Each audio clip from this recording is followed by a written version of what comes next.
More important, we're excited to have lined up a diverse and very experienced panel who are about to share their insight, their ideas, and stories. We're going to hear from Bosch, Virgin Experience Days, and ING.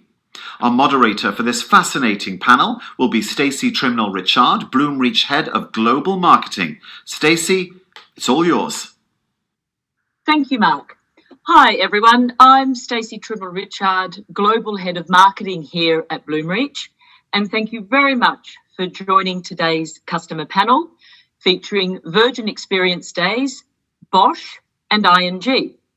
As you can see, we have quite a varied panel today with three gentlemen from organisations operating in vastly different sectors. First, we have Josh Pert, CTO at Virgin Experience Days, which is the market leader in gift experiences, offering a wide range of options from track days, flying lessons and spa indulgences to new trends such as learning arts and crafts. Next, we have Predrag Spasojevic, product owner of the global B2C platform at Bosch Power Tools. Bosch, of course, is the German multinational engineering and technology company whose heritage is in products such as household appliances, power tools, and industrial technologies. And thirdly, we welcome Azel Villieu, Head of Public Web at ING Germany, the multinational banking and financial services corporation who has pioneered digital banking. So welcome, gentlemen. Thanks. At a time when digital commerce has never been so important, it is great to have organisations from such different sectors sharing their experiences and perspectives. So let's get things started. Now, before we do, could you tell us briefly about your background and your current role within your organisation? So why don't we start with you, Josh? Sure. So I'm CTO for Virgin Experience Days. My background is broadly e-commerce, so automation of shopping journeys for Sainsbury's in the UK, and then BT on the telecoms network side of e-commerce. And now I find myself with Virgin Experience Days, where I've been for about the last 3 years, and we've been on a journey with Bloomreach for 2 of those years. Oh, that is certainly great to hear. And how about you, Predrag? Predrag Spasojevic, coming in my past from the startup environment, now in a large corporate trying to bring the best of the both worlds. I've been involved in the agile transformation and digital transformation activities in the last 5 years. Started in the early days as an agile master, supported first e-commerce projects in Bosch Power Tools. And now I'm fulfilling the role of the product owner for the global B2C digital experience platform. Oh, certainly got a lot on your plate, I must say. And Azel, if we may now hear from you. Hi, I'm Azel Villieu. I'm a born South African in Germany since 2011.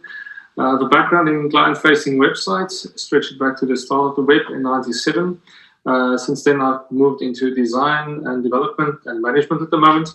I'm very passionate about agility and the way it fits into large companies, the switch between flexibility and the monolithic structures of companies I find interesting.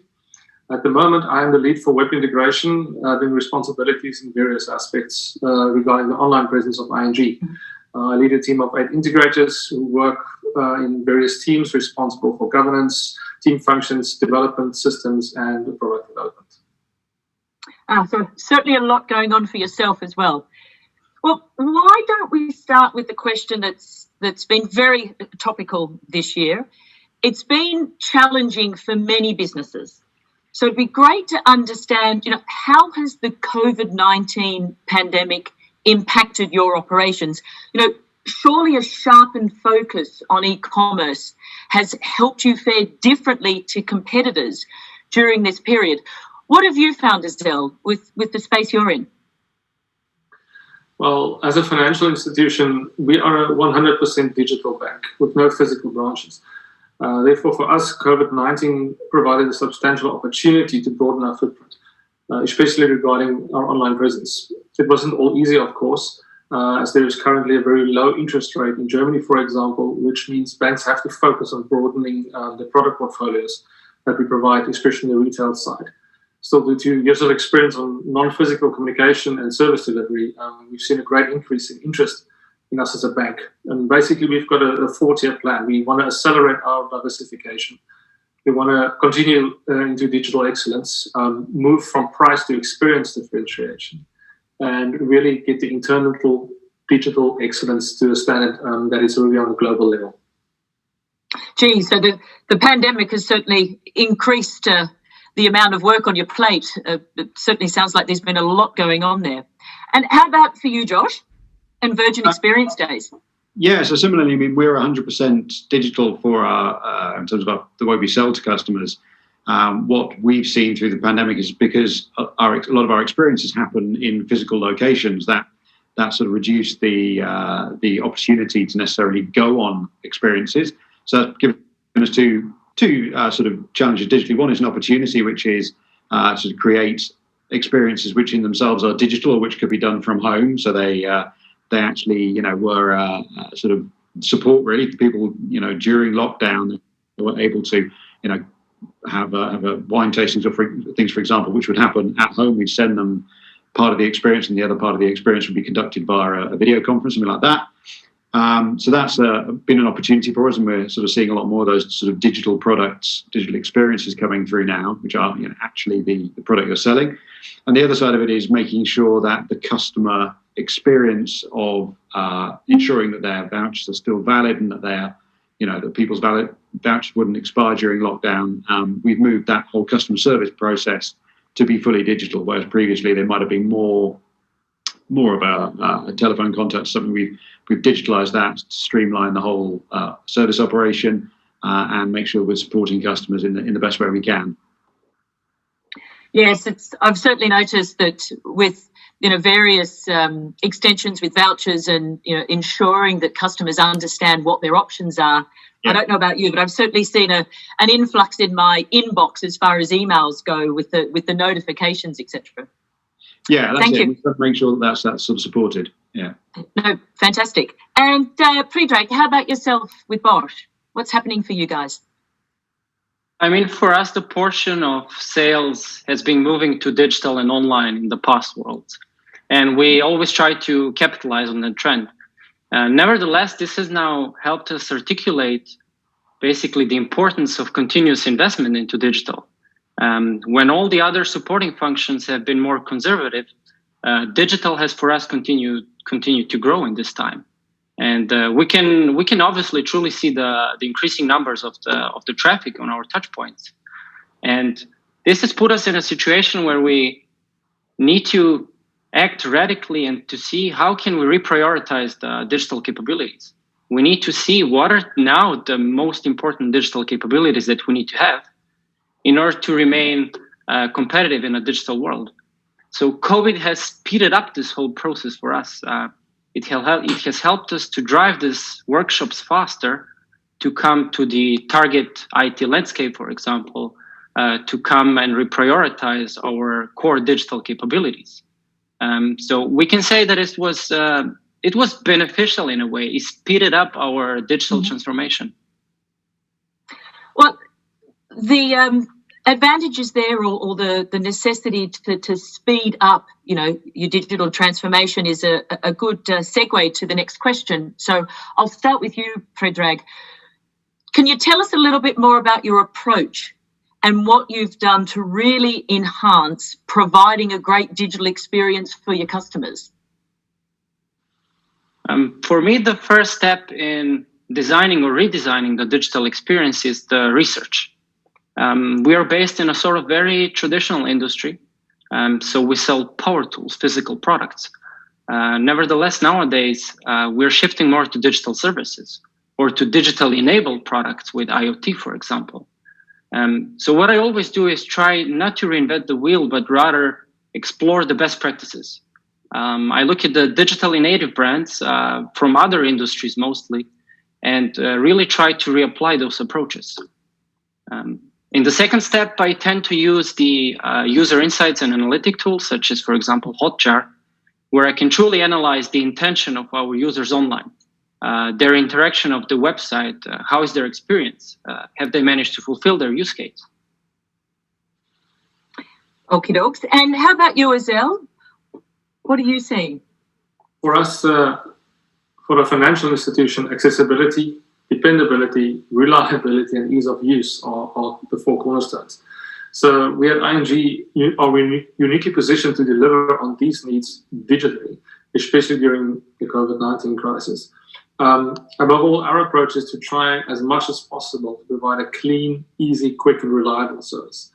We focus on the core financial needs of retail customers and try to keep the clutter away from them as much as possible. If you look at our design ethic, you'll also see that reflected in our site.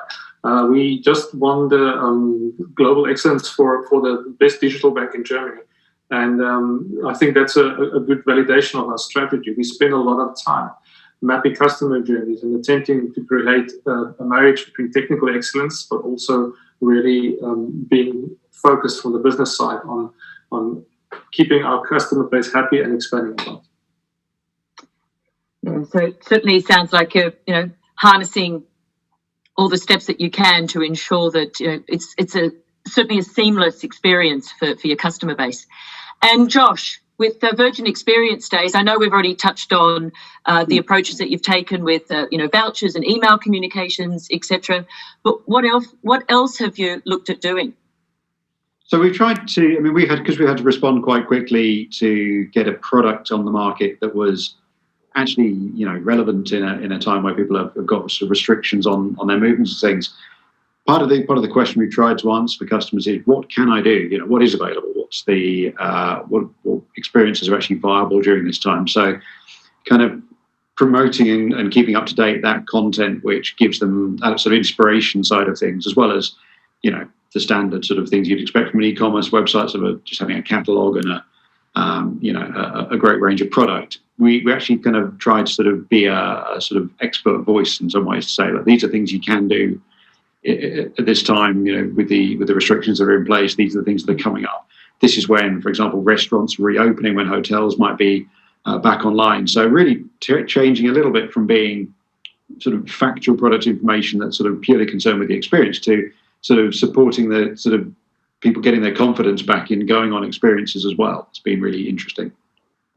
Okay, thank you. So I'm just going to ask one more question where, you've all clearly been on digital transformation journeys over this period. What were the biggest challenges that you faced and how did you overcome them? So we might start with you, Josh. Yeah, so for us it would be that quick switch from a physical product, which we're still selling. People are still buying experiences because they're gifts and they can redeem them next year if they want to. But getting a product on the market that was available that could be used immediately in these digital experiences, and actually using part of that was be using Bloomreach to merchandise those products up our listings, so that they were visible and accessible to the customer really easily. Was a big switch for us. And then the other switch, as I say, moving our customer service to a purely digital experience rather than a sort of combined sort of voice and digital experience. Okay. All right. No, thank you. And Predrag, just to finish out on that question, what are you seeing at Bosch from a challenge perspective? I believe that in a digital transformation, the first challenge is that you actually identify what your challenge is. In the same manner that every organization needs to define what digital transformation means for them, like to set up a framework, the pillars, the directions, and the way how you want to measure it. Nevertheless, coming to the point, I believe that culture was, and maybe still digital culture remains one of the main challenges, because it's not like a one-time project. You can kick it off, complete it in 2 years, and voila. But it's rather something that you need to be careful about it. You need to grow it. You need to sustain it.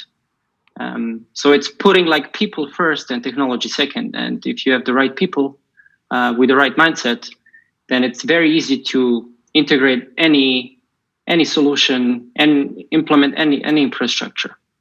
The second point might be to quantify all these effects. You need to prove and justify your transformational projects and operations. And it's not always easy to bring a correlation between, for example, data and increased revenue on one side, or to justify that your data helps you increase the user experience. So we're sort of always fighting to create some quick wins and to measure basically our transformational activities. And that's still remaining quite a challenge. Yes, and I think I can imagine rather that we'll continue to do so. And for ING, Azel, what challenges have you overcome there? Well, I can only connect with what Predrag said with his first point.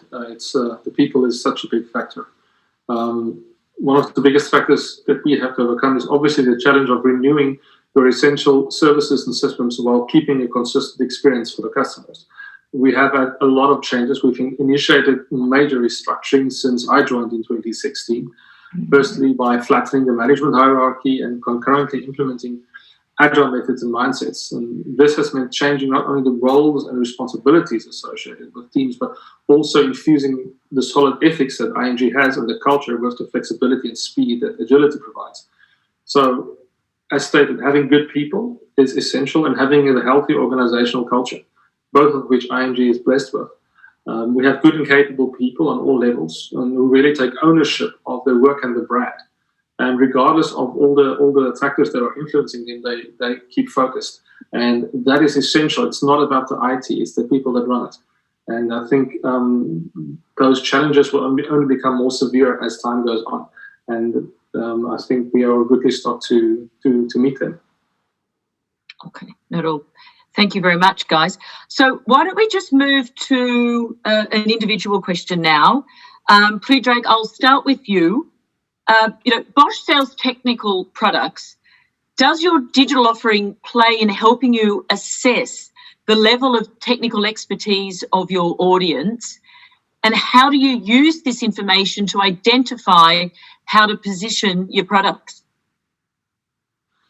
I mean, for us, we have two main target groups. So we have the professional users on one side, and we have the DIY or the hobby users. But nowadays with digital, the gap between those target groups is becoming smaller and smaller. So we can very often see a hobby or a DIY user buying a professional product.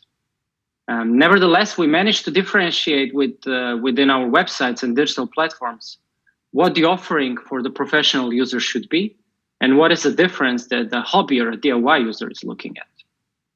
To give maybe an example, so a DIY user would look for the great marketing content, for the large images, videos, 360 images, for example, whereas the professional user would go for the more technical specification, product comparison, what's in the delivery, and all this kind of details.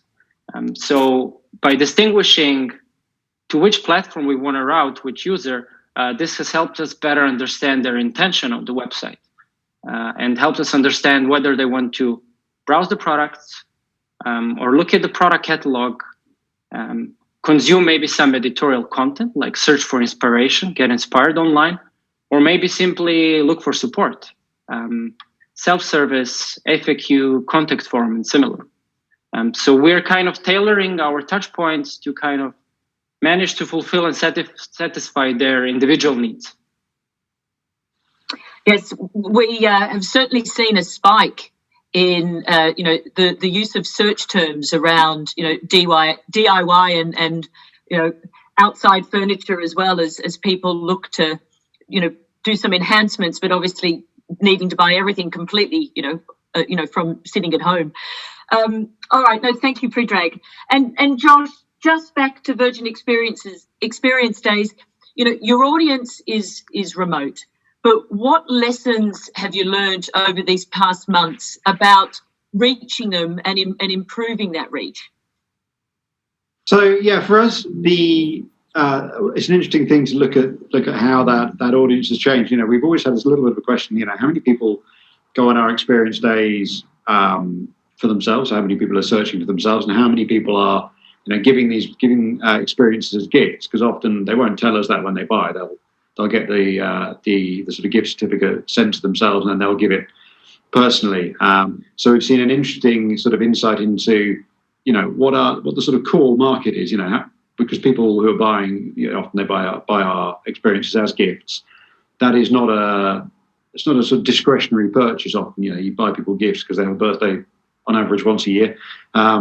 So it's been interesting to sort of get a feel for what that sort of core market is in gifts and how many people are then buying for themselves. Because obviously, if you're buying for yourself, you probably tend to buy closer to the time you're going on the experience. So that would be, that's the market that would sort of has fallen off more quickly, because if you can't go out of the house next week, there's no point in buying yourself a flying lesson. So I mean, it comes back, as soon as the restrictions come off, you see that self-purchase come back. But it's really focused our minds on that sort of those two audiences that we have. One, a gifting audience that's always that's perennial, really, that's always going to be there. It's very loyal, and then this self-indulgence, we want to call it self-purchase audience, which is much more driven by circumstance. They get much more excited about new things to do. We can really target them with any new product we bring to market, because they want sort of slightly more immediate gratification from that. So that's been really interesting, just sort of being able to separate those two customer bases out a bit. Well, I think listening to what Virgin Experience Days has been up to, you may have solved my problem around what I was going to buy my daughter for her birthday later this month. So thank you. Yeah. And Azelle, the banking sector is a very competitive one, and we've seen some of your competitors struggle over the past few months. How does your digital commerce offering differentiate you? The quick answer is not that much. But we all financial services offer similar services and offerings. So the flavor you add to it is the key. How they are offered, at what quality, and what kind of combination. Plus, of course, what your service level is and how successful you are in maintaining customer trust, because banking is all about trust. On the strategic level, as stated, we have a major advantage in that in these unique times we are uniquely positioned on the retail side to meet the non-physical banking needs of existing customers and potential customers. And a focus on off-location service has always been part of our business model. Looking away from retail, ING is very strong in investment and wholesale banking as well. And of course, we are part of a global company that has a global expertise and perspectives and experience. And that has really paid off a lot in the few months that have just gone by in our interchanges with other units, Poland, Spain, Belgium, Australia. And that synergy of global resources and global know-how really helps us a lot to not only stay relevant, but to attain and keep the position of a digital leader. It's great to hear, because I think you've been doing some work with a OnePass or something along those lines. Exactly. Yeah, it's still working on it. Okay, great. So we're just going to finish up with one final question. And this is, we'll quickly ask each of you, if there's one piece of advice you could give to companies looking to expand their digital experience, what would it be? Azelle, why don't we start with you? Stay focused. Be aware of the core value that your customers require and why they came to you in the first place, and be sure to focus all your energies on satisfying that need. If that foundation is strong, then you can expand on it. But if you lose the foundation and the reason that people originally came to you, you will lose your clients permanently. All right. And Predrag? I mean, there is no blueprint for surviving COVID. It's happening for the first time. So basically, you need to throw all your yearly or bi-yearly plans. You need to be more experimental. So just reduce the planning. Maybe create some small cross-functional teams that are really collecting people from different departments, trying to take care of one new process, like sort of from the beginning until the end to end, and experiment. Don't plan. Don't do the yearly budgets anymore. Get away from that and then see what happens. Yes, iterative processes there. Sounds like an excellent approach. And lastly, Josh. Yeah, it's interesting. The others have said this already, but really, your people are your best, your greatest strength in a situation like this. If you can't run a digital business without having great people who understand what it is that business wants to do. We found real benefits in getting closer to our suppliers. So we have a partnerships team who know our suppliers really well. We're tying them into some of the technology we're delivering, so delivering customer booking capabilities, things like that. It ties us with the suppliers more closely, so creating a digital ecosystem really for experiences which goes beyond just our business, because you can't, one thing you will learn in digital is that you're never operating on your own. You're always being either compared to a competitor, or you're part of a value chain that the customer's in, where they come to you through Google and they might buy one of our apps and then experience the actual product with a third party. You've got to tie that whole thing together with digital, and the touch points along that journey, which in our case are sort of have the Virgin stamp on them for that sort of brand identity and that sort of assurance. Those are really critical, and they're all delivered digitally. So the welcome emails, the review emails, and then the sort of post experience follow-ups, things like that are really critical. You've got to get those right, and that's the same whether you're doing physical contact, voice contact, or whether it's coming through email, text, a review platform. It's all got to be tied back to what it was that made your business special in the first place. Yes, people and relationships are certainly key. Well, thanks to each of you for your time today and discussing all things digital commerce. It is certainly really appreciated the insights you are able to share, and it's evident that these can be applied across many different verticals. So thank you so much, gentlemen, for your time. No problem. Thanks for having us. Absolute pleasure. And back to you, Mark. Thank you, Stacey. Great group of customers there.